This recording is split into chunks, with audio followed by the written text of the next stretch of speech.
बहुत बढ़िया। ये जो दफ्तरों में तहसील ऑफिस, पीएचई ऑफिस, बिजली ऑफिस, कहीं भी कोई ऑफिस है, वहाँ कोई भी आम बंदा जाता है, उसका काम बिना पैसे दिए नहीं होता। अब आ गया आपका भाई। नहीं देखो, ये एक बहुत सीरियस इशू है, ये पता है। वहाँ उसका ही काम होगा जिसका वाकफी होगी, अब एक काम जिसकी वाकफी होगी या जिसने पैसा दिया होगा। अब एक काम कर, देखो मैं लौट के आया हूँ जी बिल्कुल, अपने साथ बहारें मिलाएंगे, ठीक है, ऐसा नहीं है।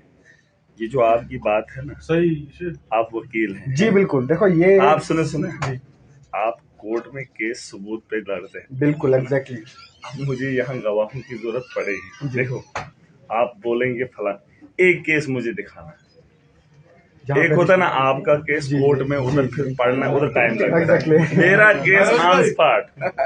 देखो अगर कोई तहसीलदार, अगर कोई पटवारी, शायद आपने मुझे नहीं देखा है। नहीं, इसीलिए हम आपके पास आए हैं। हमें आपको आपने आप एक देखो, सुनो मेरी बात। एक बात बोलूंगा, अब मुझे भूल जाए। अच्छा, अगर कोई आदमी ऐसा है सच में हमारे माशरे के अंदर कुछ कुर्सी पे बैठ कर आवाम का गला घोंटता है, ये सुनना। आप चोरी से आज ऐनक में कैमरा फिट होता है बिल्कुल, मोबाइल में फिट होता है, पेन में फिट होता है, मतलब मोबाइल तो है ही, किसी भी चीज से किसी तरीके से ये थोड़ा सा बिल्कुल, क्योंकि मेराज इसलिए बुरा है क्योंकि मैं बोलता हूँ। बिल्कुल, वो इसलिए अच्छे हैं क्योंकि उनकी जो गलतियां हैं वो आवाम के सामने नहीं आ रही हैं।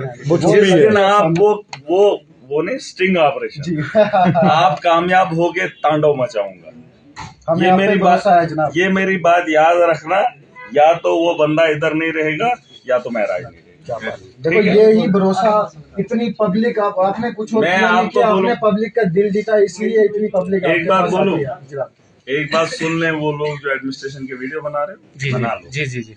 मैं वो शख्स हूँ, जब इस किस्म का मामला पेश आ जाता है तो मैं चुटकी लगाकर दफ्तरों के अंदर अफसरों से बात भी किया।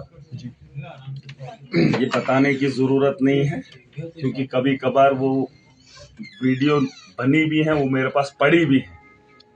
जब ऐसे किस्से आए थे ना जी, तो खुद जाके दफ्तर में जाके अंदर से कुंडी लगा के, तो फिर जो हशर हम करते, सुने जो हशर मैंने किया है वो उस अफसर को फिलहाल नाम नहीं बताऊंगा, इज्जत में रहे, सम्मान रहेगा, वो ज्यादा लोगों के चर्चों में नहीं है, लेकिन हम ये काम करते हैं। हमारी आवाम के साथ खिलवाड़ नहीं, अपनी कुर्सी पे बैठ के इंसाफ करो, नहीं करोगे तो बख्शे नहीं जाओगे, ठीक है। यहाँ बख्शे जो जिसका काम है वो प्रॉपरली करेगा। आपको मैंने बोला सिर्फ बंदा खड़ा, देखो अगर सुने दलाल के साथ नहीं जी बिल्कुल। अगर गवर्नमेंट का मुलाजम चाहे चपरासी हो, कोई भी हो, अगर आपसे पैसे लिए हैं, सिर्फ खड़े हो जाना, जनाब फलानी जगह लिया, सिर्फ गवाही देना, अगर सबूत भी होगा, फिर अगर महराज कुछ नहीं कर पाएगा, मैं राजनीति छोड़ दूंगा। सही है, क्या बात है।